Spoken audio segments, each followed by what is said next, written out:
He had the power and wealth of a king. He was a billionaire times over. He killed anyone who stood in his way of becoming the world's most powerful drug lord. Pablo was untouchable.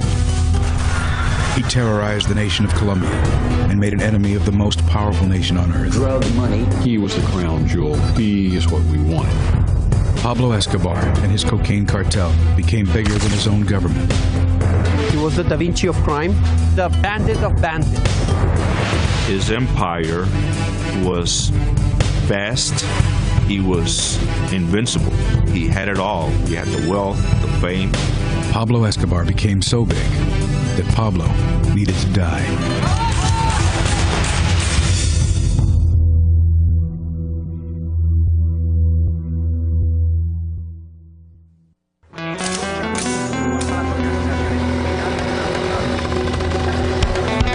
December 2nd, 1993. A team of heavily armed police officers converge on a two-story row house in the Los Olivos neighborhood of Medellin, Colombia. This moment is the culmination of the largest manhunt in history. The United States has devoted all of its intelligence and military assets to finding Pablo Escobar. Hundreds of millions of dollars. Its most elite troops and some of its most secret units. After all this time, all this money and effort and bloodshed, they'd finally found him. I never really knew that much about Pablo Escobar until I was working on my book, Black Hawk Down. And one day I was interviewing a fellow who was connected with Special Forces, and he had a picture on the wall of his office of a bloody, dead fat man on a rooftop surrounded by all these grinning men with rifles. And I interrupted him and said, "Excuse me, you have to tell me what that is." And he said, "That, my friend, is Pablo Escobar. I keep that picture on my wall to remind me that no matter how rich you get in this life, you can still be too big for your britches."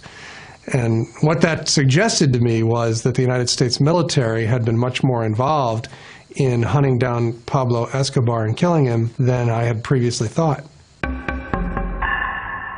Mark Bowden's bestseller, Killing Pablo, uncovered a vicious covert war underwritten by the U.S. government in one of the most violent countries on earth. Incinerated by nearly 40 years of bloody civil war, Colombians have long been brutalized by both Marxist guerrillas and the right-wing paramilitary death squads who oppose them. A subhuman conflict fueled by a multi-billion-dollar trade in cocaine.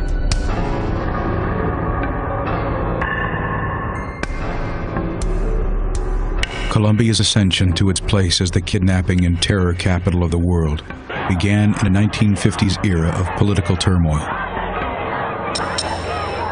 Colombians refer to that period simply as La Violencia, which means just the violence. There were hundreds of thousands of people killed, and for no real reason. There was no coherent structure to the conflict. It was just Colombia. Sparked by the revolutionary rhetoric of Che Guevara and Fidel Castro, bandits roamed the jungles and perfected the Colombian art of terror. The Colombians themselves have a joke that they tell about how God made their country so beautiful. Its tall Andes mountains, its tropical jungles, its beaches, its fertile soil, that He evened the score by populating their country with the most evil race of men.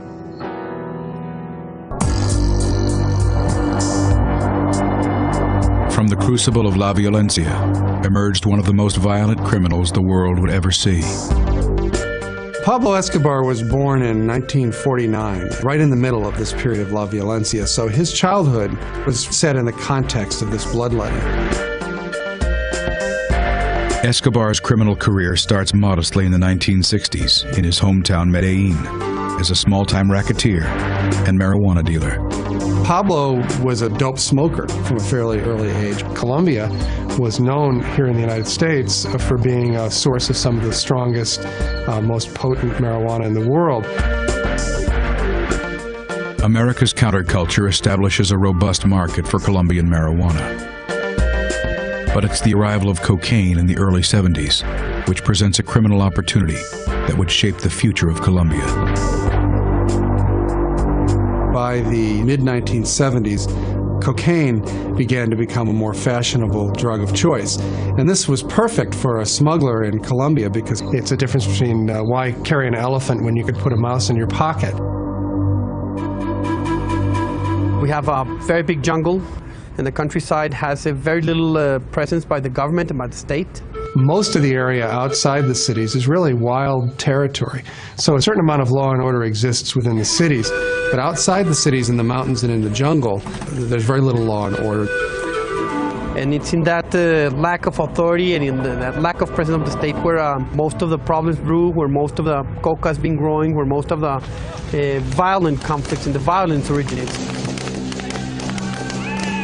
Well, Pablo Escobar was not a brilliant entrepreneur or organizer. What he was is more violent and ruthless than most of the people who were engaged in this business. And in that way, he was able to consolidate most of the lucrative drug trafficking routes out of Colombia. In 1975, Escobar offers to sell 14 kilos of cocaine to Medellin drug boss Fabio Restrepo. Pablo set up his first deal with Fabio Restrepo. They saw him as a sort of a common street criminal, and they definitely underestimated him. 3 weeks later, Restrepo was found dead. And they were informed sort of unceremoniously that they now worked for Pablo Escobar. Pablo introduced a level of violence into the business that they were not used to, and so they were really in over their heads. Escobar expands his business by putting police and judges in his pocket. What Pablo learned about law enforcement from a young age in Medellin was that it could be bought. Those who were determined enough to come after him, or honest enough to continue to pursue him and arrest him, would be killed. Fueled by America's appetite for the white powder, Escobar's power grows exponentially. He became the king of cocaine, the titular head of the Medellin cartel. And the Medellin cartel had the reputation, well-deserved in my opinion, of being one of the most ruthless, violent, murderous criminal organizations in the world. The Colombian cartels were the one that introduced the drug to the U.S. and sold them in U.S. streets. So they had a huge business. Well, Pablo began making more money than certainly anyone in Colombia had ever seen before. He spent his money lavishly on anything that struck his fancy. He built an extravagant estate for himself in the middle Magdalena Valley, which he called Napoles.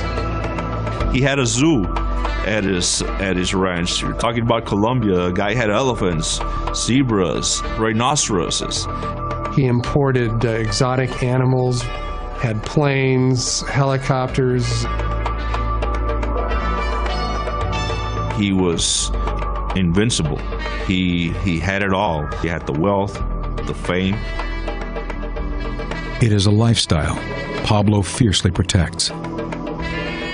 Colombia was a place where, certainly in the underworld, if you wanted to survive, you had to be more feared than your rivals. And so Pablo cultivated his reputation for violence.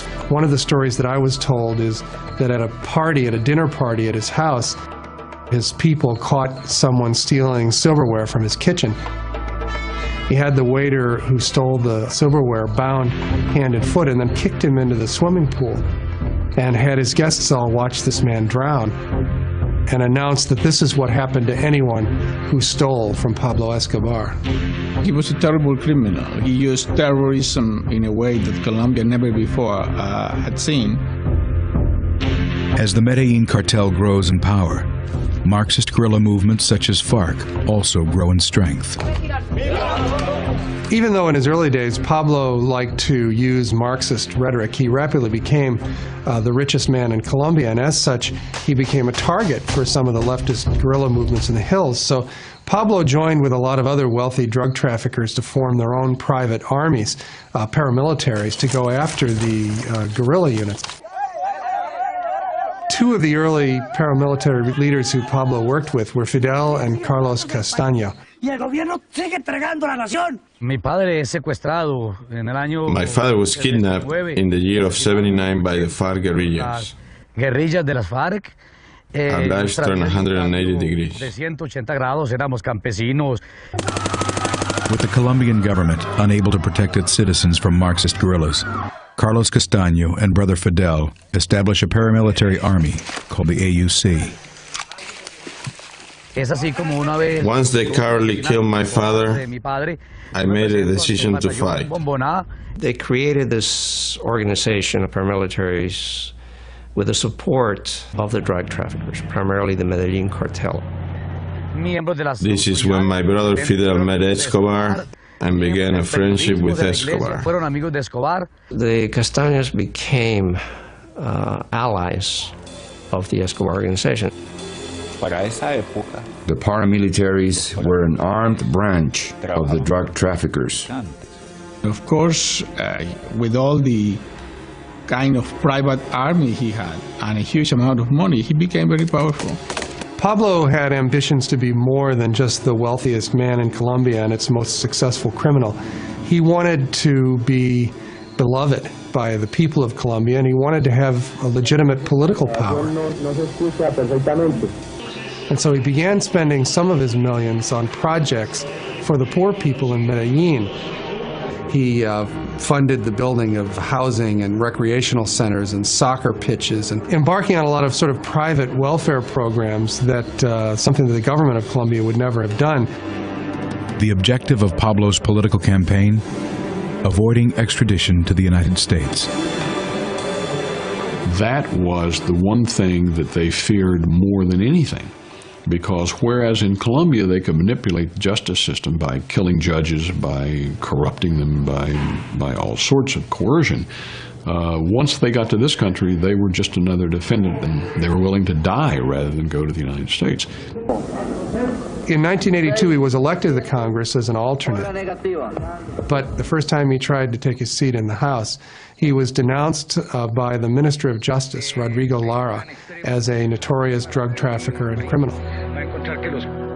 Escobar's criminal history surfaces in the Colombian press, and his fall from grace is swift. Pablo is banished from the political scene, and many of his assets are seized. Pablo was deeply humiliated by Lara's denunciation, and really from that day forward was at war with the state of Colombia. The U.S. ambassador had warned Lara that his life was in danger, in fact had given him a bulletproof vest. 3 months after taking his stand against Escobar, Lara is tracked by one of Pablo's gunmen.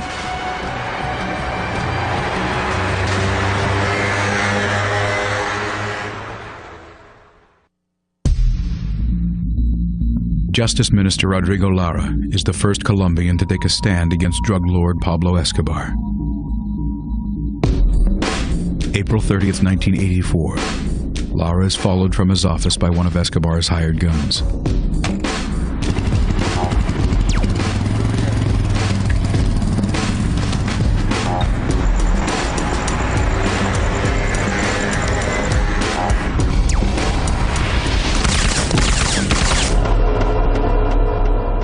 A bulletproof vest provided by the U.S. government is found by his side.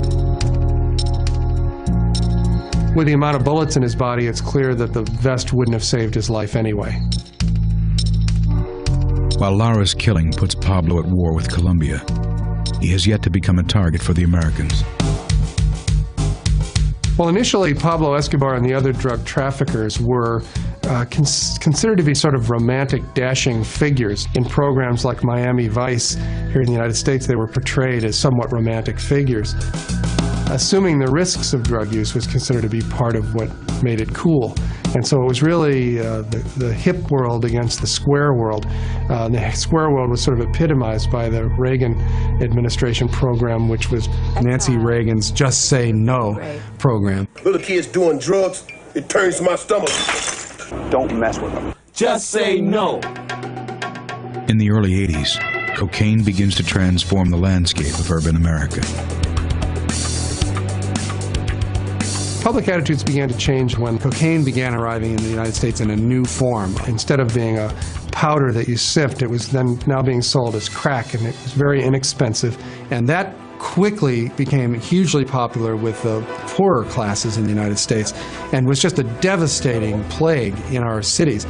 The change from just normal cocaine to crack had a huge impact on U.S. policies. It had not only afflicted the people who became addicted to crack, but then these people would set out to steal in order to sustain their addiction, so the cities became plagued by an epidemic of violence and crime.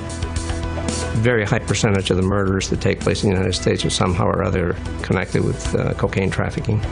And suddenly, people like Pablo Escobar were not seen by everyone as such romantic, dashing figures and became much more perceived as violent criminals. We're striving for a world where April 1982. can live happier. In answer to the growing crime rate in America, Reagan signs National Security Directive 221, declaring drug trafficking a threat to national security. Pablo became something much more than a law enforcement problem. He became a military target, a real threat to world civilization. As policy shifts in America, Escobar escalates his war against the government of Colombia. At the heart of Pablo's war against the government of Colombia was his fear of extradition. In Colombia, Pablo knew he could bribe or intimidate judges or juries or even prison executives. In the United States, he knew that he couldn't. He had a lot of judges who were against him killed. That was his fight, trying to show Colombia that he was tougher than Colombia. Pablo's policy in his war against the government was called plomo o plato, which means silver or lead. You can accept Pablo's bribe or you can accept his bullets. It was very easy to accept Pablo's bribes. They were generous and reliable. And also the alternative to accepting the bribe was that you and your family would be killed. So it became very difficult not to do what Pablo wanted you to do. Escobar was very invincible. In other words, nobody thought, they could ever take him down. So people were afraid to talk. They were afraid to go up against him because they know they would end up dead. Pablo was untouchable. He had contacts all over the government, and he had access to virtually anybody in Colombia. Under those circumstances, it took an extraordinary amount of integrity and courage to go after Pablo Escobar. Among the few who publicly oppose Escobar is General Miguel Maza. General Maza, who was the head of the DAS, which is the equivalent of the FBI in the United States, was probably the one person that was seriously going after Pablo. And Pablo twice tried to assassinate Maza with huge bombs. May 30th, 1989.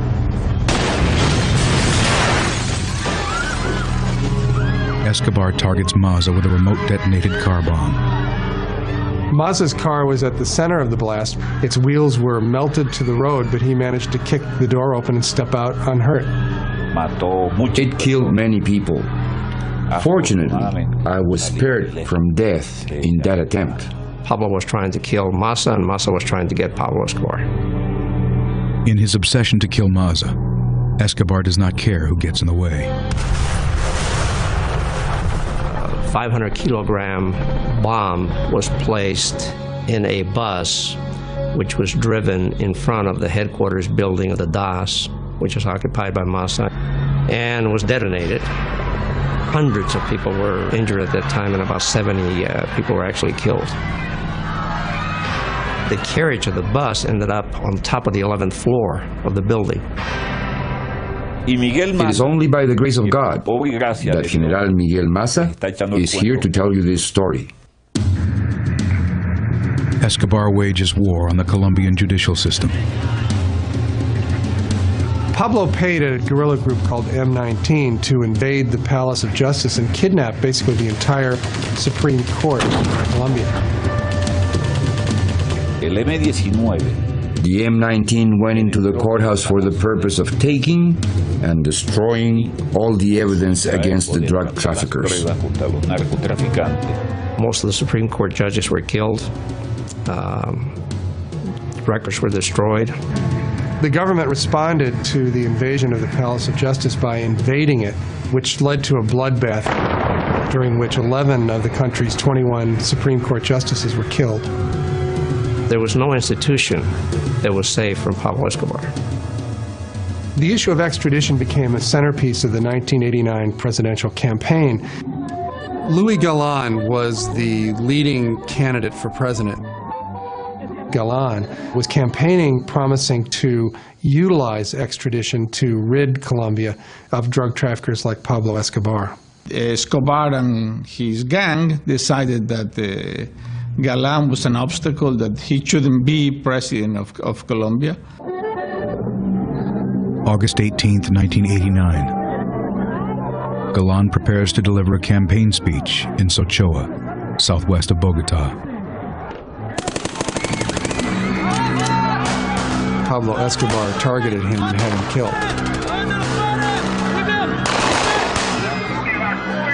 Pablo was responsible for assassinating 3 of the 5 candidates for president. The man who took Galan's place was his campaign manager, a man named Cesar Gaviria. This was a very, very difficult period. Escobar was trying to kill me. If he had the possibility of killing me, he would not doubt a second. November 27, 1989. Presidential candidate Gaviria is scheduled to fly Avianca Airlines Flight 1803 from Bogota to Cali. One of Pablo Escobar's lieutenants is instructed to board the plane with a suitcase he is told contains a listening device.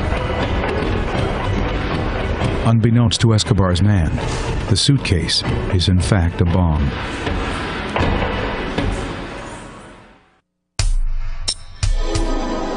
November 27, 1989.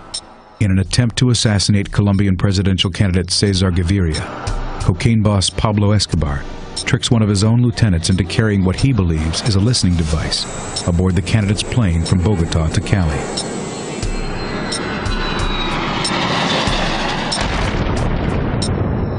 Avianca Flight 1803 goes down in the mountains outside Bogota. 110 people are killed. There are no survivors. Gaviria, as it happens, was not on the plane. But at the point where Pablo bombed an airplane, he became what the United States considers a clear and present danger.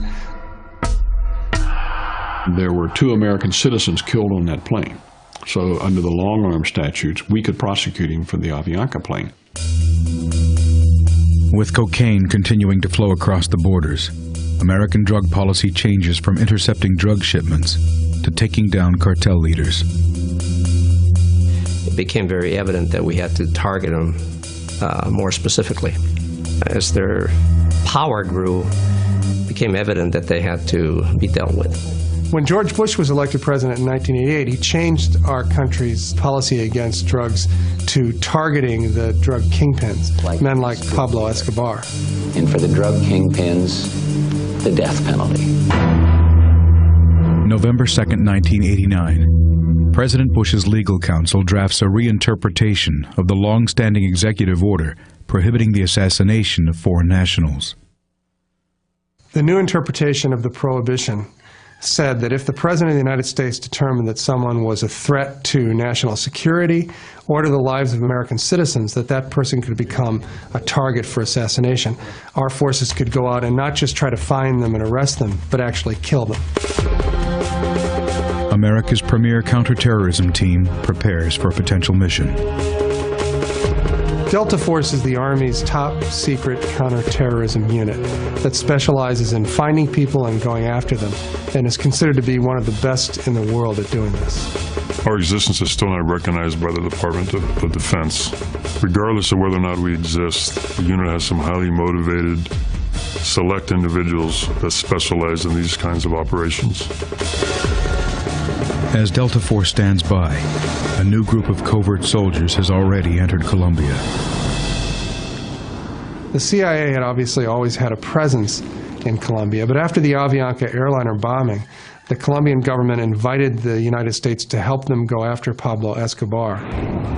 The U.S. dispatches a secret surveillance unit, codenamed CentraSpike. CentraSpike has certain technologies that's highly sensitive. I'm not going to go into what they have or don't have. CentraSpike is another top-secret Army unit that consists mostly of language experts and technicians who specialize in finding people by eavesdropping on their electronic communications and using radio telemetry to target their location. Flying under the cover of an aviation technician team, CentraSpike begins eavesdropping and triangulating phone conversations. One of the things that CentraSpike did was prepare a kind of organizational map. For instance, they would soon know who were the 10 people who Pablo Escobar most frequently spoke to on the phone, and then who were the 10 people that each of those 10 most frequently spoke to. You can form a fairly sophisticated map of the inner workings of an organization. The nucleus of the Medellin cartel was Rodriguez Gacha, a.k.a. El Mexicano, the Ochoa brothers, Fabio, Jorge Luis, Juan David, and Pablo Escobar as the leader. So it was a conglomerate. They would get together, they would borrow each other's airstrips, airplanes, borrow each other's labs. They were doing loads of coke into Mexico, then Mexico would bring it to the United States. With CentraSpike flying and listening overhead, the Colombians place a team in Medellin with the dangerous task of acting on CentraSpike intelligence. They created their own special unit of elite police and soldiers called the Bloque de Búsqueda, or the search block, which existed specifically to go after men like Pablo Escobar. Commanding the search block would be the most dangerous job in the most dangerous country on earth.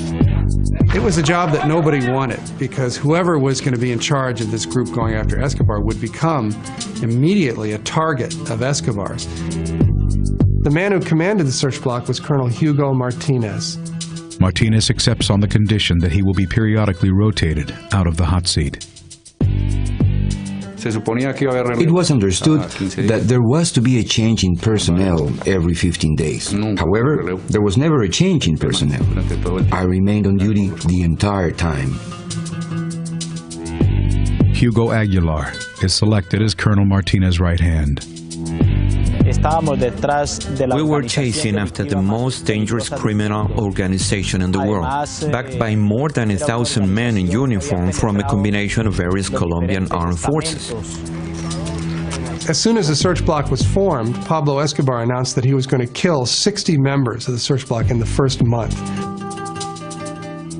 And then he proceeded to make good on his word. He says he will destroy the search block within 8 days. In those 8 days, he placed 2 car bombs, which killed approximately 25 police officers. In the first weeks of the search block's efforts, scores of the men were killed.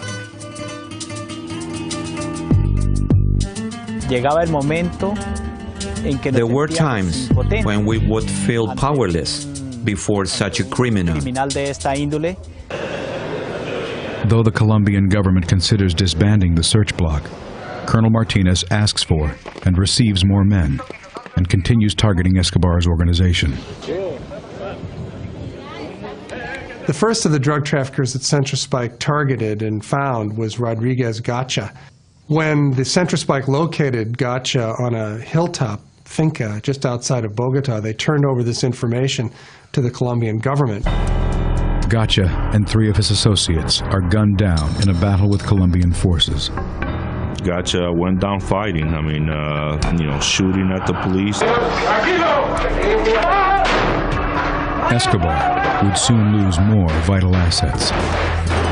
CentraSpike enabled the search block to target a lot of the key people right around Pablo Escobar. They started arresting people, they started killing people.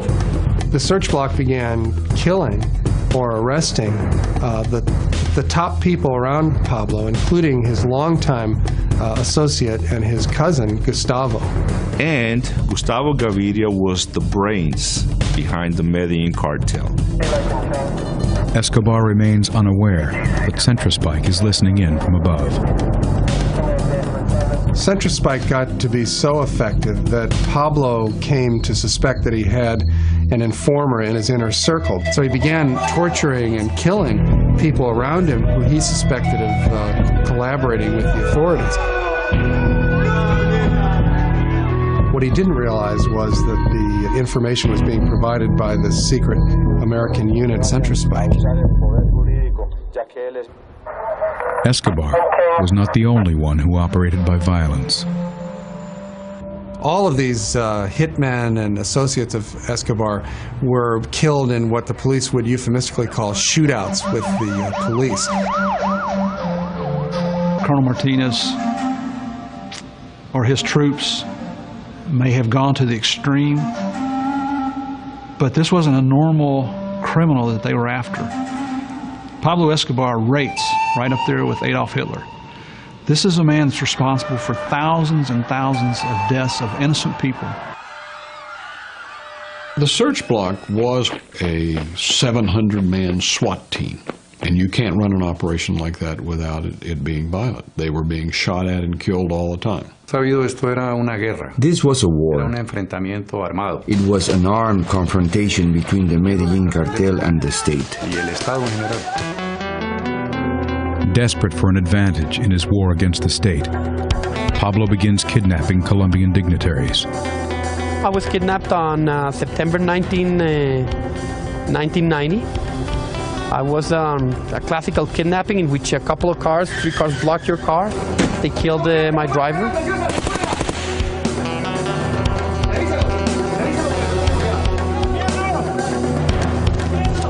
He was doing that to exert his power and show the Colombian government, the Colombian people, that he could get to anybody.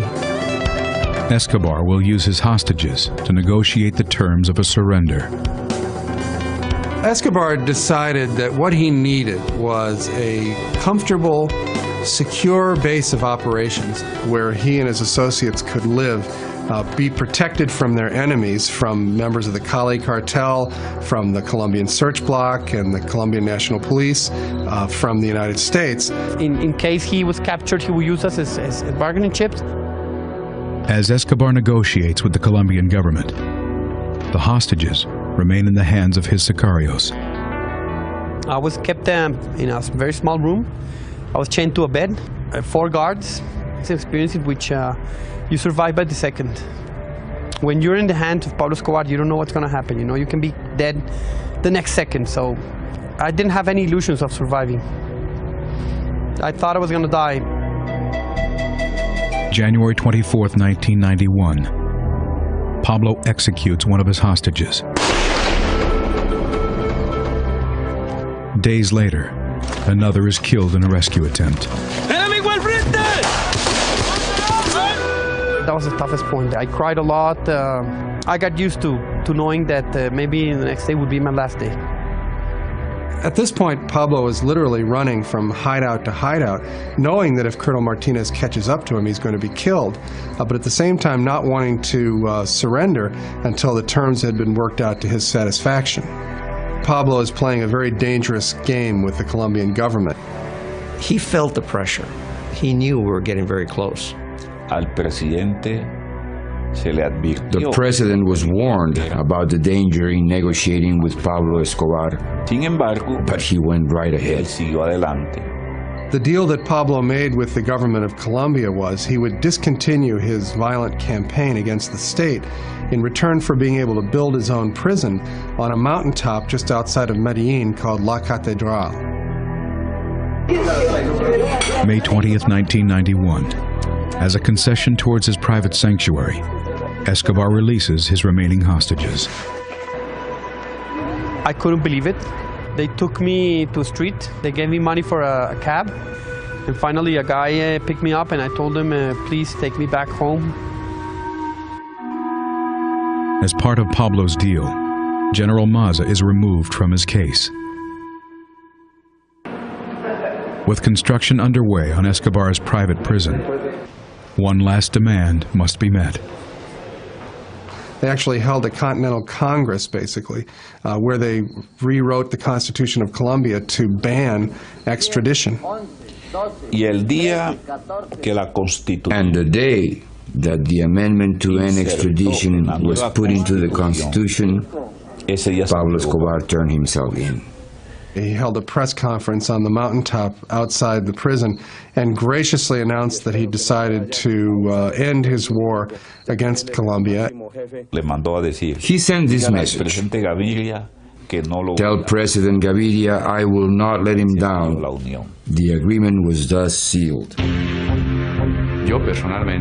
I personally viewed it, along with my colleagues working on the search, as having been defeated. He knew we were close to getting to him, and this was his way out. To us, it was a defeat. We had lost, and he had won. Even as Pablo is incarcerated in La Catedral, he sends a message to Colonel Martinez. They discovered a bomb that had been planted by one of Pablo's hitmen. Pablo's deal with the government of Colombia evidently didn't include ending his war against Colonel Martinez.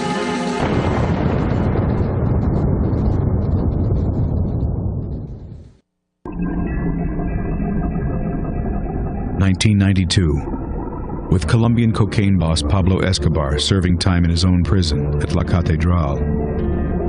No one in Colombia is breathing easy. It was a different kind of prison in the sense that he wasn't actually required to stay there. He would frequently turn up at soccer matches in Medellin or Christmas shopping in Bogota. I've been in a lot of prisons in my 26 years, and this is definitely not classified as a prison. A resort would be a more accurate way to describe La Catedral. They would bring truckloads of friends and prostitutes to party with them. He built a discotheque inside of the prison, which was used as the party room. My favorite part of the deal was that the Colombian National Police, i.e. Colonel Martinez and his search block, were not allowed within 20 kilometers of the prison. We made a huge mistake. We underestimated the capacity of Escobar for corruption and intimidation. Disastrous. You could not negotiate with Pablo Escobar. Pablo Escobar was a psychopath, a mentally sick individual, and he proved it. Pablo got set up in La Catedral and began to reconsolidate his hold over the cartel. In fairly short order, he built the Medellin cartel back up to where it was exporting more cocaine than it ever had in its history. He was still doing his same old activities of ordering the killings of people, of sending dope. So nothing had changed except that now he was safer. Some of his subordinates had begun basically running the organization for themselves and apparently had been helping themselves to large portions of the profits. Two of the associates who were doing this, the heads of the Galeano and the Moncada families, were invited up to the prison for a chat with Pablo. Pablo had them both executed. I'm declaring a Fujimori. In other words, I'm taking over. I am taking over the government, and I am the boss now. I run everything. President Gaviria had put up with a lot of the criticism of his deal, but the embarrassment of putting Pablo up in such luxury and giving him such relative freedom finally reached a turning point when he learned of the executions inside the prison. So he was like running his business from jail, and I gave orders to move him to Bogota. Ambassador Morris Busby receives the news while back in the States. The phone rang, and it was Janet Christ, who was the political counselor, and she said the president has moved against Escobar. He has sent a military team up to Envigado, and they're going to take him out of the prison. He made the decision that they had to move Pablo from his self-built prison to a real one. Eduardo Mendoza, who was a vice minister of justice for Colombia, was sent up with the army unit just to observe. But, of course, Escobar found out about this before they got there. With Escobar aware of their plans, the army refuses to enter the prison. Mendoza took it upon himself to go in the prison to negotiate with Escobar to try to reassure him that he really was just going to be transported to a different prison. And, well, things went badly. Escobar got very angry with him and said this was a violation of his agreement, with the president and basically took Mendoza captive inside the prison. Justice Minister Mendoza is held at gunpoint inside Escobar's living quarters. While Mendoza was being held captive in the prison, Pablo's men kept threatening to kill him. As the standoff continues through the night, President Gaviria calls in the Colombian Special Forces. Time was passing, and we need to do it. In the early morning hours, they assaulted the prison. Mendoza, in the confusion, was corralled by one of the Special Forces sergeants that threw him to the ground and basically sat on him and then directed him on how to run out of the line of fire and managed to escape with his life. It was incredible what happened. I was indignant and furious because I did not understand, and I do not today. Several hours later, Janet called again and said there has been a real fiasco. The whole operation was a failure. They discovered that Escobar had escaped. Escape is not the correct word. He walked out of the prison. He controlled the guards, he controlled everything. I think he had like 12 of his best assassins staying with him, and they all escaped that night. The Americans associated with this mission were delighted that Pablo had escaped because while he was in prison, they hadn't been able to go after him at all. Now that he was free, it opened up the possibility of targeting him again and killing him. We were elated because the hunt was on again, and we knew we were going to get him. President Gaviria makes a plea to the U.S. Embassy.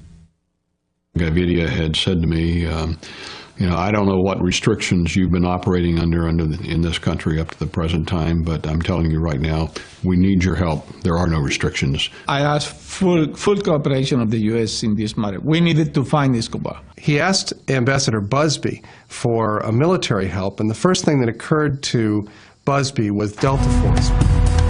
He made a request to Washington to bring Delta Force to Colombia to help lead and train the Colombian forces to go after him. We got some assets into the country. We got a lot of very, very competent people that came to Colombia literally within hours. All kinds of groups were there. The unit, the agency, Central Spike, all to provide support for the Colombian command. I always believed that we had a very, very good shot at finding Escobar in the early going. He was the crown jewel. He is what we wanted. Delta Force places 2 operators at La Catedral.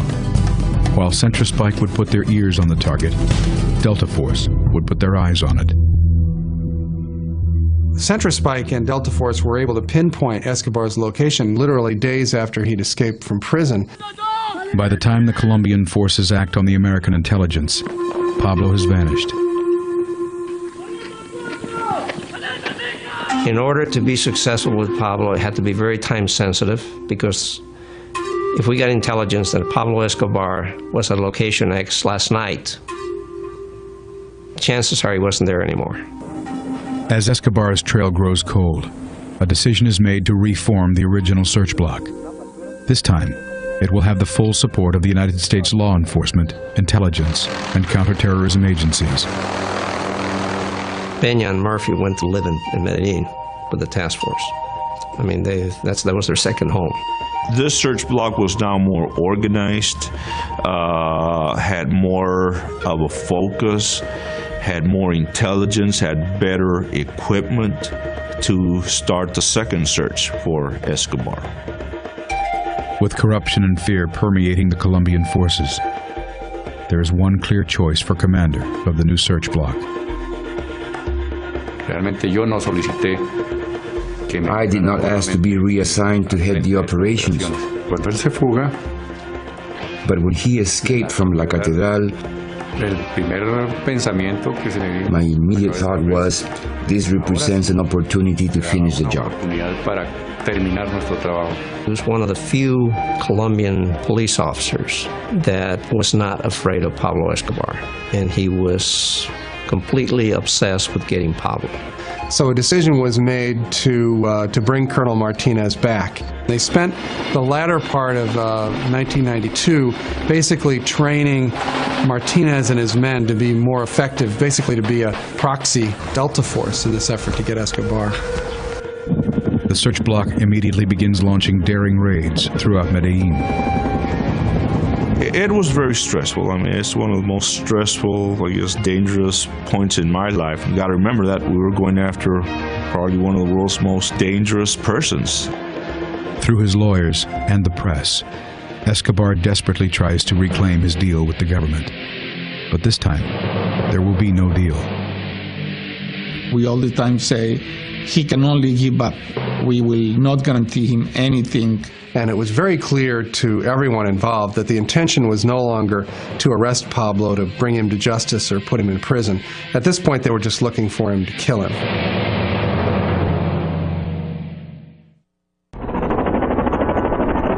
(1992). Despite the full cooperation of the American forces in the hunt for Pablo Escobar, the drug boss remains at large and protected by his powerful Medellin cartel. Escobar was the head of a very large criminal organization, so he employed not just gunmen and hitmen and criminals, but also bankers and lawyers and accountants. He had an infrastructure in Medellin, so we started targeting other members of his organization. We began to systematically cut away all of his support mechanisms, all of his infrastructure. We built up a large body of intelligence, put together organization charts down to the lowest lieutenant in his organization. Escobar responds by putting a price tag on the head of Medellin police officers. He was killing regular police officers, nothing to do with the search block, just a regular police officer on the beat. Every day there were funerals for policemen that were killed the night before. Pablo was able always to stay one step ahead of the search block because he had a lot of friends and informants, both in the community and also within the search block itself. There was a lot of information that was being intercepted, which suggested a lot of people on the take. If you didn't take the money, he would shoot you. Plata or plomo. You want a bullet or you want some money. We knew that we could be infiltrated. The Medellin cartel members were constantly looking for someone they could bribe monetarily. It became apparent to the Americans and to the Colombians searching for Escobar that the tactics they were using were never going to be successful. In the days after Escobar's escape from his private prison in July of 1992, the DEA had toured the site in search of any intelligence that they could possibly use against the drug lord.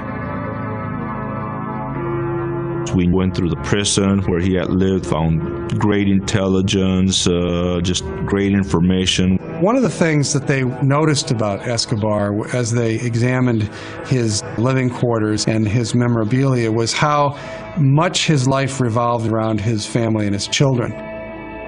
I was always of the opinion that we should watch his family, track his family, because he had the reputation of being an absolutely ruthless, murderous man, but the man who really had great regard for his family, for his wife and his two children. Ambassador Busby shared his thoughts with the Colombian authorities. I talked to the Colombians about that and said, I think this will make him uneasy and perhaps have him stick his head up and we'll be able to see him. January 30th, 1993.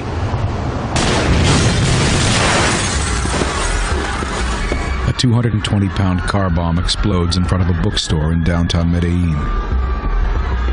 It killed scores of people, many of them children shopping for school supplies.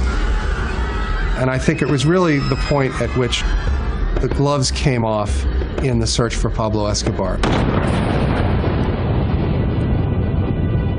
In the subsequent days, more bombs go off in Colombia.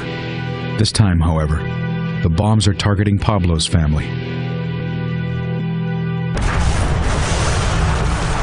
A bomb blows up a 12-story apartment building owned by Pablo's mother. Soon, another Escobar house is decimated. An organization calling itself Los Pepes came out of the woodwork.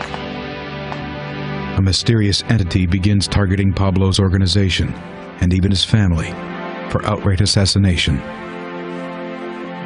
Los Pepes, which stood for, in its acronym, People Persecuted by Pablo Escobar, suddenly burst on the scene, targeting and assassinating anyone who was associated with Escobar.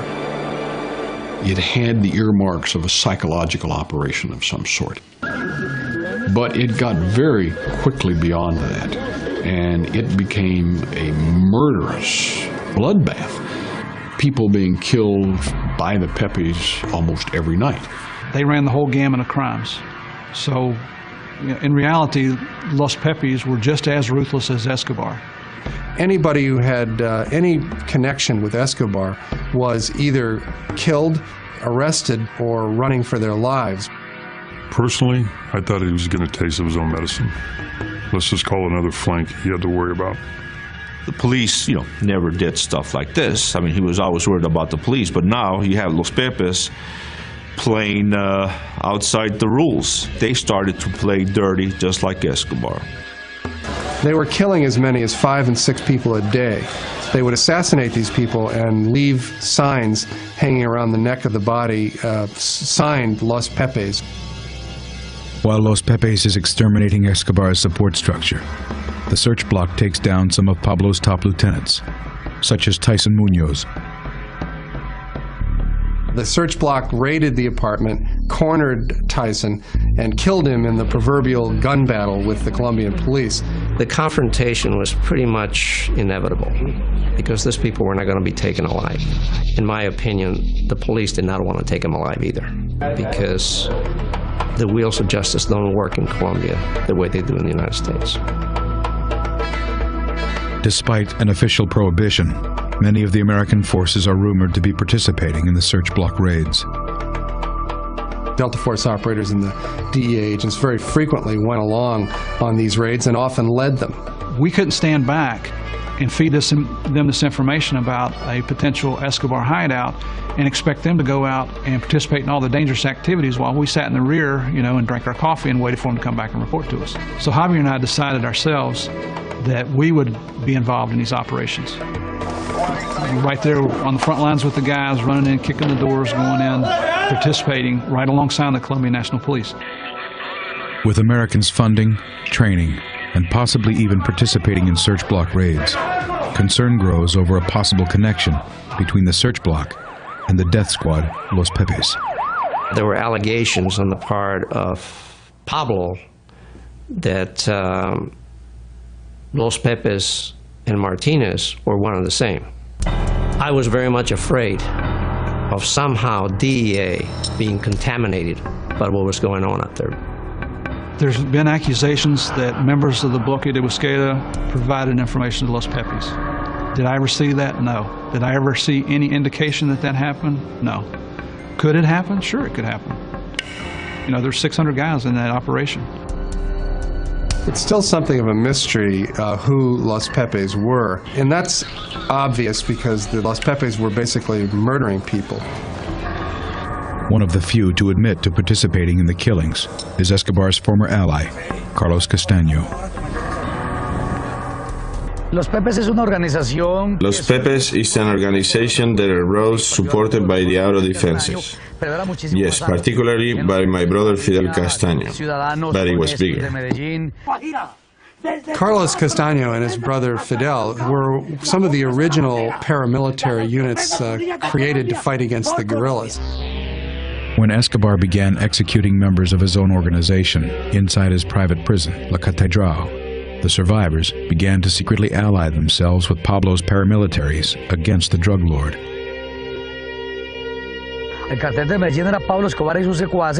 Pablo Escobar killed most of his friends and allies and his pals. But there were relatives that survived that lunatic and they joined us.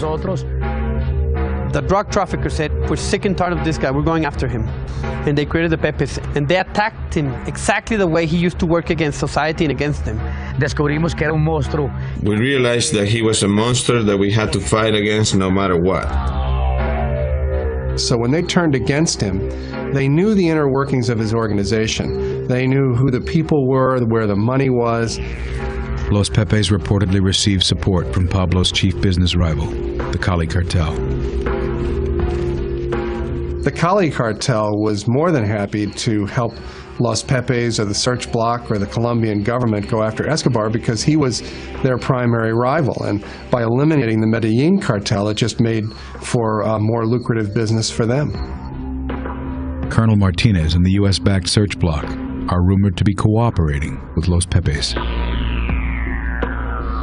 Colonel Martinez was at this point, even though he denies it, I think, was willing to work with these elements from the underworld because for him, the battle with Escobar had become very personal.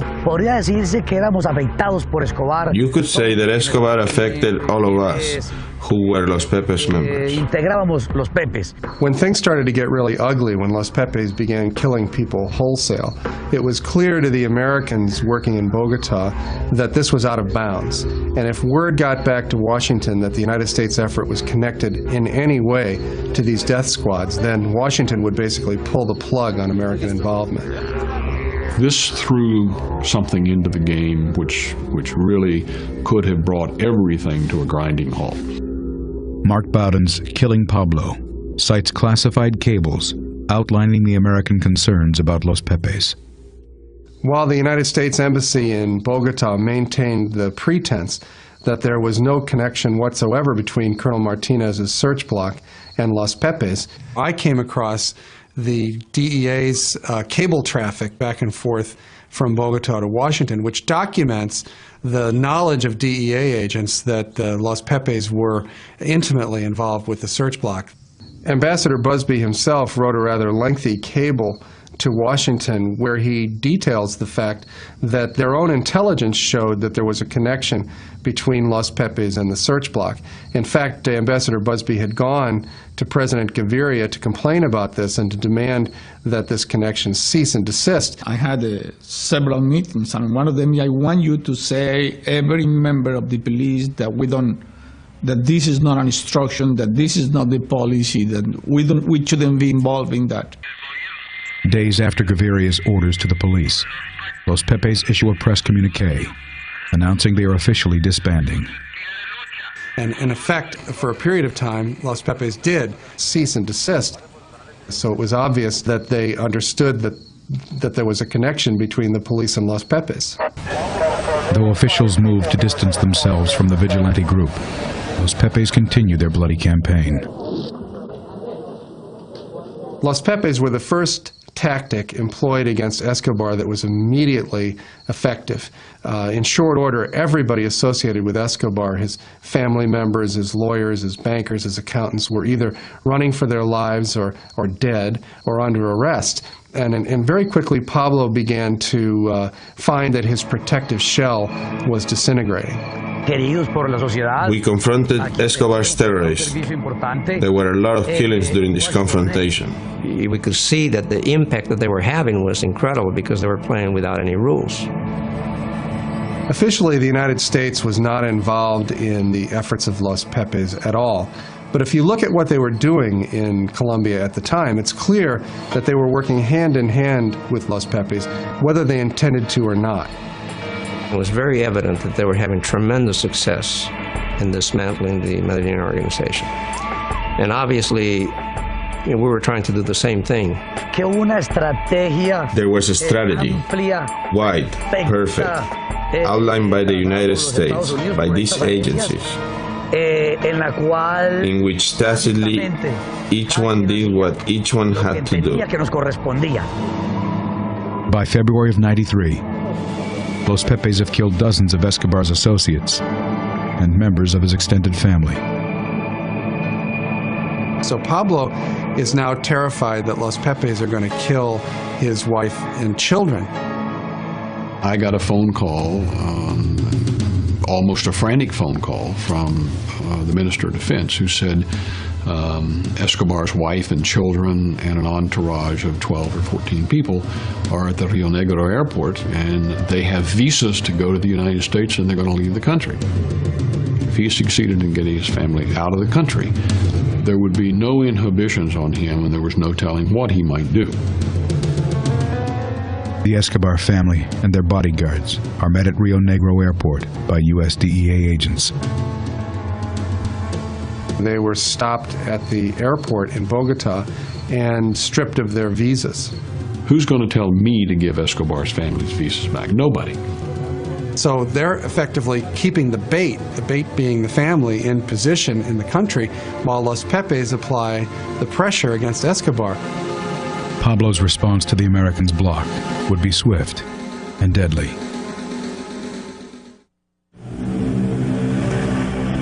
April 1993. With his family prevented from fleeing Colombia and forced back into the hands of the death squad Los Pepes, cocaine king Pablo Escobar exacts his revenge. Pablo's response was to set off a 300-pound bomb in Bogota that leveled a city block. One of the predictions that we had made was that as we began to tighten the noose on Escobar, things would get more violent, that he would react, and he certainly did. I think we had 9 bombs in Bogota in the space of about 2 months. Hundreds of people killed. Los Pepes responded by kidnapping and murdering Pablo's chief lawyer, Guido Parra. And when they killed Parra, they also took his teenage son and murdered him too. They hung signs around their neck that said, "What do you think of the exchange for the bombs, Pablo?" and signed them Los Pepes. Despite allegations that Colonel Martinez is cooperating with Los Pepes, he is kept on as commander of the search block. Colonel Martinez stood up and did the job that had to be done. Nobody else wanted to do it. A lot of people were afraid to do it. Colonel Martinez realized that the fight between him and Pablo Escobar was a fight to the death. And at the end, either he or Pablo Escobar was going to be dead. With Centra Spike finding no sign of Pablo's voice on the airways for months, Colonel Martinez requests the support of a Colombian ground surveillance unit. The Colombian National Police were having a lot of success with a small unit that operated portable direction finders in collaboration with Centra Spike. And Colonel Martinez requested that this unit come to Medellin. Martinez receives the unit, but he insists on sending one of its members back home to Bogota. His superiors sent him to me on 2 occasions. And on both occasions, I sent him back because he bears my name. The problem was that his own son was one of the men working in this unit. I knew that my equipment would work and we could get good results in Medellin. But he was always resistant to my working in Medellin for my safety. He insisted that he wanted to be involved in the search for Pablo Escobar. It had become a personal as well as familial problem that was affecting us all. Hugo Jr. was determined to be with the unit and get Pablo Escobar before he could get him, or his sisters or brothers or his mother. After a lot of talking, we came to the conclusion that I could stay in Medellin. We could get no more rest until we captured him. With Escobar's family under police watch in Medellin, Pablo's own son becomes his father's front man. He talked to Juan Pablo just about every day by radio phone, and Juan Pablo became the one person who he trusted, who he could communicate with to do his bidding with the government. While Pablo strategizes with his son, Colonel Martinez's son tries to pinpoint the transmission. I was very sure that I would find Pablo Escobar with this equipment. As the hunt for Escobar gets new life, rumors continue to cloud the search block. Known members of the Medellin cartel are seen meeting with search block officers outside the search block base, including a notorious assassin. An individual that we knew only as Don Bernardo at that time. And I'll admit, we did interview him. The Colombian National Police brought him in as an informant, and he provided information about Escobar and his associates. It was one of those things that happened in a dirty war. There was lots of informants. I can't say, if they were part of Los Pepes or not, but there were informants. Among those working as a secret informant for the Colombian police is Carlos Castaño. I provided information to the police under the code name Alecos. They never knew I was Carlos Castaño, leader of the paramilitaries. We're not afforded the luxury of having informants who are priests. Bloque de Busqueda was the good guys. The narcotics traffickers were the bad guys. Washington also becomes concerned about a possible connection between Los Pepes and Delta Force. The tactics being employed by Los Pepes were basically the same tactics that Delta Force was in Colombia teaching to the search block. There had been a lot of comments that the Pepes were using like tactics. From what I had heard, they were just ruthless. There's no tactics behind that shit. They just whacked people. Anyway, they were very efficient. In Washington, the fear was not just that members of the Colombian search block who had been trained by Delta Force were, in fact, moonlighting as members of Los Pepes, but that Delta Force operators themselves might be participating in these hits. November 12, 1993. The CIA briefs the Pentagon on suspicions of a connection between Delta Force and Los Pepes. A decision is made to pull all American forces from Colombia. I did get word that we were going to be told that our military units were going to be pulled out, and I certainly didn't want that to happen. Ambassador Busby was then able to go to work with his connections in the White House to countermand the Joint Chiefs order to remove the people from Colombia, and they stayed. As Busby buys the search block precious time, surveillance teams continue to crisscross Medellin.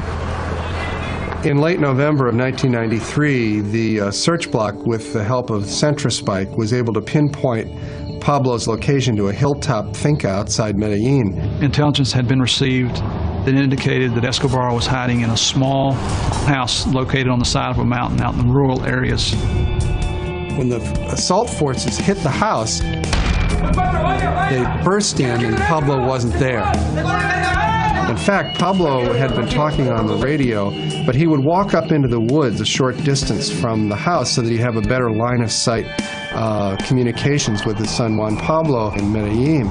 So when the search block descended on the farmhouse, Pablo was actually up in the woods. The search block examined the farmhouse where Pablo had been staying, and it was apparent to them that the drug kingpin was living under increasingly strained circumstances. Virtually his entire organization, the Medellin cartel, was totally destroyed. One of the few remaining links to Pablo's empire is his son, Juan Pablo. The Escobar family was staying in an apartment in Medellin, and the Los Pepes were sort of picking off people who worked for the family. So they were pretty terrified. Pablo is really desperate. His family is literally in the hands of his enemies. We always had his family under watch 24 hours a day, so he could never touch our families, because if he does, his family would also perish. He was always worried about his family's security, because that is where the Pepes concentrated their attack efforts, his family. November 27, 1993. Scheming with his son Juan Pablo, Escobar makes a secret arrangement to evacuate his family to Germany. And word of this, of course, gets back to the embassy, because Centrospike is listening to all of Pablo's communications. We learned that they were traveling on a Lufthansa flight from Bogota to Germany. So the United States government goes to work with the Colombian government to assure that the German authorities will not allow the Escobar families into that country. Escobar's family is refused entry into Germany and flown directly back to Colombia. They put them up in Hotel Tequendama, which is a large hotel complex in Bogota that's actually owned by the Colombian National Police. And so while publicly they claimed to be protecting Pablo's family, the way that Pablo saw it was that his family had now fallen into the hands of the very people who were likely to kill them. Sure enough, it wasn't a day before Escobar called. When he made the first phone call, I thought, okay, he's finished. Once again, their efforts to get out of the country had been stopped. That's when he started making mistakes. When Pablo Escobar begins to make phone calls to the Hotel Tequendama, we placed everybody in a state of alert. He called the presidential palace in an effort to speak to President Gaviria, threatening to wage all-out war against the state unless they released his family and allowed them to leave Colombia to a safe haven. He started calling everybody. And that's where he made the mistake of staying in one place too long. And at this critical moment, the government of Colombia announces that they're going to remove the protective detail from around the Escobar family. I mean, it was not fair to have so many Colombians at risk, and at the same time having this man with nothing to lose. At this point, just to ratchet up the pressure on Escobar, Los Pepes made a public announcement that they were going to resume their murderous campaign against him.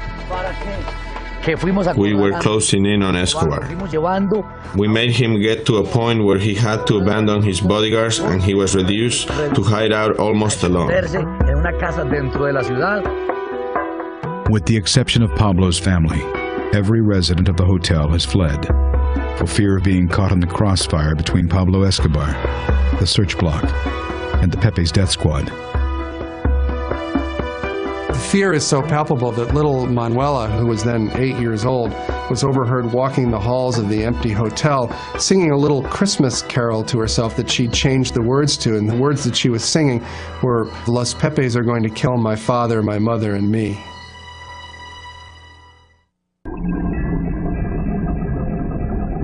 December 1993. On the run and at war with the state of Colombia, Pablo Escobar tries to protect his family from the vigilante death squad, Los Pepes. He's desperate to get his family out of Colombia, so he has to continue making phone calls to the Hotel Tequendama. While Pablo is on the phone talking, Centrospike is listening in, and they fix his location to a neighborhood in Medellin called Los Olivos. Colonel Martinez positioned a lot of his men in parking lots in that neighborhood so they would be poised and ready to move the next time Pablo came up on the radio. Hugo Martinez Jr. and the rest of the search block wait for another Escobar phone call. Every time Pablo got on the radio telephone with his son, Hugo Jr. would be cruising the streets in his telemetry van trying to zero in on the precise location of the phone call. My father was very clear, saying that the operations cannot go on if Pablo was not talking. Desperate for a way out, Pablo turns to his son, Juan Pablo.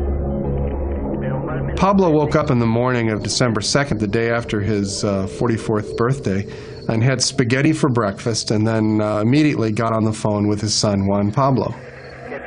Escobar agrees to answer a phone interview through his son. He instructs his son to accept a list of questions from journalists with the intention of giving interviews that will play on the heartstrings of the Colombian public. The fact that the government is using his wife and children as bait. Juan Pablo asked his father for some coaching on how to answer the questions. He also warned Pablo that there were a lot of questions, so this conversation might take a long time. He tells Juan Pablo that they'll get back on the phone a few hours later. This, of course, gave the tip-off then to Colonel Martinez and his men that they could be waiting and in position for the phone call that was going to happen later in the day.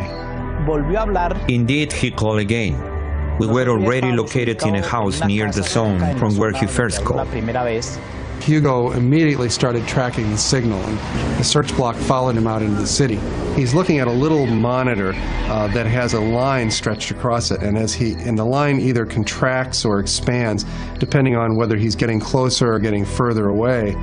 And initially, he locates it in a building where he thinks Pablo must be speaking. and the search block launches a raid on this building. But immediately upon launching the raid, Hugo Jr. realizes that he's made a mistake. I read the instruments wrong. They went inside and I realized he was still talking and I was very surprised. I had to look again at the instruments and I found out that there were things that produced an error in the readings. The signal is bouncing off of water in a little canal running down the side of the street. When I realized this and made the subtractions, the arrow changed immediately. So he radios to the search block that he's made a mistake, and he races off thinking that the troops will then get back in their vehicles and follow him. But in fact, no one hears him. So Hugo Jr. and his driver are driving off by themselves, hunting down this signal, and manages to drive right down the correct street in Los Olivos where Pablo is staying. He started talking again, and I followed the signal to the point where the equipment showed me the exact location he was in. I turned around and passed by the front again. And with the radio in my hand, I put my hand out the window and started pointing at the window in the second floor. At the same time that I was pointing, I observed the silhouette of Pablo Escobar with the phone in his hand. I was listening, and he looked through the window. We saw each other. He calls me and tells me I have located him with zero margin of error. Furthermore, he tells me I'm looking at him. And Colonel Martinez immediately tells him, don't go anywhere. I tell them that they should wait for the search block, but they had to confront him to do so. And so Hugo went around to the back of the building, and some of the men with him staked out the front door. Pablo Escobar was very calm. We did not see him trying to make any escape attempts. He was very still, maybe waiting for luck to help him again. But this time he was surrounded. Hugo Aguilar's team reaches the scene and immediately makes the assault. Pablo hadn't noticed anything peculiar and was still talking on the phone with his son Juan Pablo when the explosive charge went off on the door downstairs. We began going up the stairs. I was up front. Pablo Escobar said, "There is something going on here. I'll call you back." And he threw the telephone. He ran to the window and he went into the abyss. Escobar's lone bodyguard, Limon, is the first to reach the window. The man that was with Pablo Escobar came out of the house. He jumped and he headed in our direction, shooting. Limon attempted to race across the rooftop and was apparently shot on his way across the roof. The force of his momentum carried him right off the roof, and he landed on the grass behind the garage. And then Pablo Escobar appeared. He had two guns in his hands. Pablo began trying to inch his way out along a wall that bordered the rooftop, looking for some avenue of escape. He was talking to the police with such rage and shooting in and out of the house. When he was against the wall, we were not able to get a line of fire to hit him. He started walking to the front. And since the roof goes up, we started seeing more of his body. And at that moment, he fell.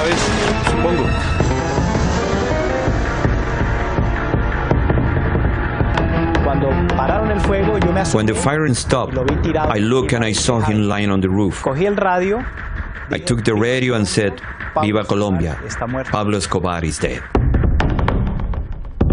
The world's most powerful criminal was dead. But just how Pablo Escobar died would remain clouded in mystery.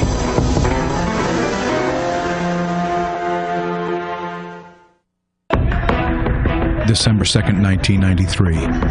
Drug lord Pablo Escobar is gunned down on a rooftop in Medellin, Colombia.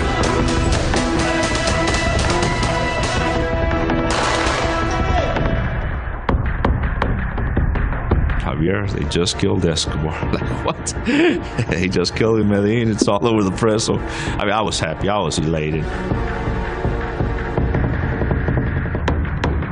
I became static. I ran around our office space, saying, hey, Pablo's dead. Immediately, I traveled to the location with DEA agent Steve Murphy. I was given the opportunity to go down on the roof to view the body, to visually confirm that it was Escobar. And he climbed to the rooftop and began taking pictures. Members of the search block posing around the body with rifles like big game hunters. Murphy then gave the camera to the search block, and they took pictures of him posing with Escobar's body. Photos of an American agent posed over the dead body caused an uproar in Colombia, where many were unaware that gringos were in on the hunt. It is true that we Americans provided a lot of assistance to the Colombians. We certainly did that. But in the last analysis, the success was Colombia's. It was a Colombian operation from start to finish. Colonel Martinez, Colonel Aguilar, these guys are truly great heroes in Colombia history. I believe I have performed a great service to my country. At the end, I consider it a victory for the world. While there was no question that Pablo was marked for death, how he died remains a subject of conjecture. The official version of Pablo's death is that he came running out from that wall across the rooftop with a gun in each hand, screaming at the police and swearing at them as they gunned him down. El tiro de la pistola. The shot from my gun was the one that perforated his heart, and the one from the R-15 went through one of his ears and came out through the other ear. That is why we were able to end the story of Pablo Escobar. It may be true, but Pablo's usual modus operandi in these circumstances was not to stand and fight, but to flee. And so it seems more likely to me that Pablo, hearing the door being broken down in his house, would have tried to jump out the back window and run away. What makes sense to me is that Pablo was trying to run away across the rooftop when he was hit. He was shot 3 times. One of the bullets hit him in the leg, one of them hit him in the torso, and the third went right in his right ear. It's definite that the bullet that went in his right ear killed him. What makes more sense to me is that the bullets that hit his leg and his torso would have knocked him down, certainly, and that the final shot that killed him was most likely administered by somebody standing right over top of him. I would not put it past a cop going up there and just say, hey, we're going to make sure this guy's dead. I think he was shot up close. They wanted to make sure he was dead. Whoever it was knew he wasn't to be taken alive. There have been a lot of accusations that there was a coup de grace shot after Escobar was down. I saw no indications of that. It's always possible that someone made a great shot like that from a distance, but the Colombian National Police had tremendous incentive to kill Pablo Escobar. Nobody wanted to see him arrested again. And besides that, Escobar, in the course of this manhunt, had killed scores of the policemen who were searching for him. So there was a tremendous amount of anger and hatred in these men searching for him. So it makes more sense to me that Escobar was knocked down by a few bullets from a distance and that he was finally killed with a coup de grace. Some believe that the final blow was actually delivered by an American. Within the Delta Force community, there's sort of a legend about Escobar's death, which holds that he was killed by Delta Force. It was not so much a victory for Delta, but a victory for the whole Special Ops community. Delta Force would have known Pablo's general location at the same time that the search block did, and would have had an opportunity to place snipers in that neighborhood. When Pablo came running out on the rooftop, given the marksmanship of a Delta sniper, it's not beyond the possible that an American from a distance put that bullet in Escobar's right ear. I think the most likely explanation is that Escobar was killed by the Colombian National Police, by the search block. They had every capability and every desire to see Pablo Escobar dead themselves. There were no Americans involved in it. That was the Colombian National Police taking care of business. The legacy of the Los Pepes death squad has cast an even darker shadow on the history of the hunt. There's ample evidence today that the search block and the Los Pepes worked hand in hand. And of course, the whole Colombian search block was a creature of the U.S. government, essentially, because they were funded and trained and led by U.S. Special Forces. Los Pepes worked with the tacit cooperation of the U.S. government. The Colombian authorities did not oppose us either. The members of Centrospike who I've interviewed said that there was never any doubt in their mind that there was a direct connection between the information that they were collecting and the information that Los Pepes were acting upon. So there's very little question in my mind that the effort to track down Escobar was a collaboration between the United States government, the Colombian National Police, and Los Pepes. I never saw any evidence that it was a Colombian government operation. It was a bloodbath, though. It truly was. Los Pepes. The Pepes operated on their own accord, by themselves. For Martinez to say that there was no, there was no connection there, he can say whatever he wants to, but there was a connection. And in my opinion, the greatest damage caused to the Medellin cartel and to Pablo Escobar and his organization was done by the Los Pepes. The Pepes were not a factor in what we were there to do. But were they a factor in getting Pablo? Yeah, big time. Today, Pablo's place as the world's king of cocaine has been taken over by the Marxist rebel movement known as FARC. FARC guerrillas are responsible for over 70% of the cocaine that reaches the streets of America.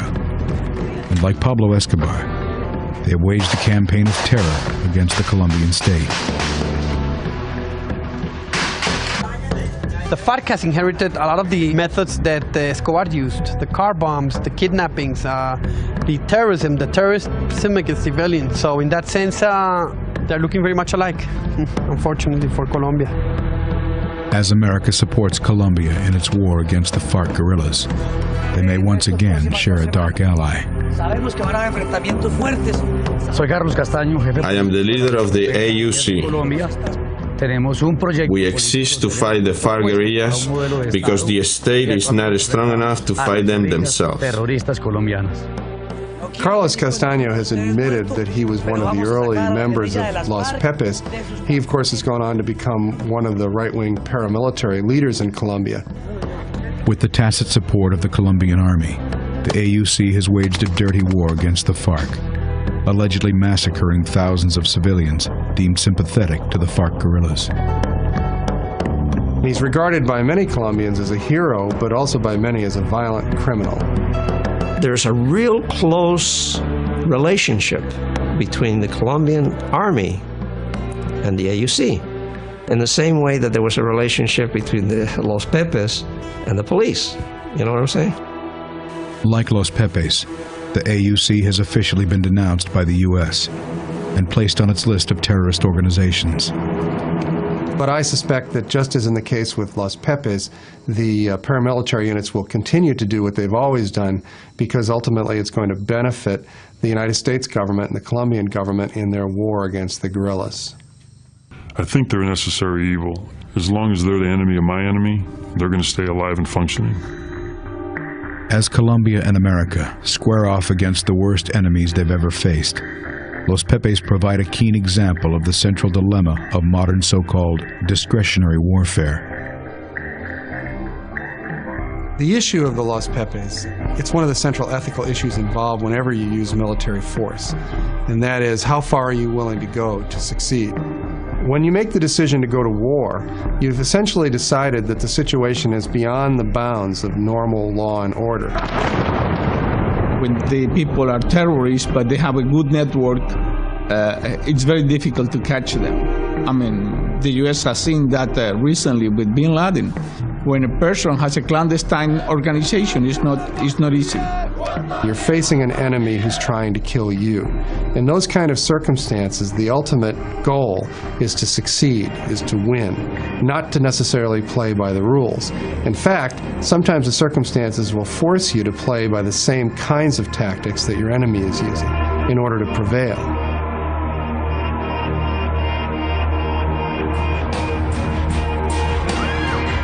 While most Colombians have lived with it for their entire lives, most Americans have only recently known the reality of terror.